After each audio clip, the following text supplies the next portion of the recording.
Bismillahirrohmanirrohim. WeChatni qisqacha va aniq tushuntirib o'tamiz.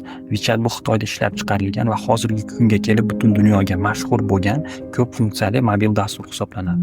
WeChatning asosiy funksiyalari messenger, ijtimoiy tarmoq, narsa buyurtma qilish hamda WeChat official akkauntlardan iboratdir. Messenger deganda aynan Telegram va WhatsApp nima vazifani bajarsa, WeChat ham shu vazifalarni bajaradi. Ijtimoiy tarmoq deganda xabarlaring bo'lsa, Instagram Xitoyda bloklanganligi uchun xitoyliklar Instagramning o'rniga aynan WeChatdan foydalanishadi.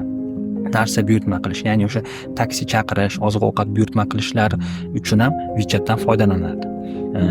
WeChat official account orqali esa yirik kompaniyalar, ko'plab ishlab chiqaruvchilar, yirik savdogarlar barchasi o'zini rasmiy sahifalarini aynan shu WeChat platformalarida yuritib boradi va shu orqali xizmat yoki mahsulotlarni taklif qilib boradi.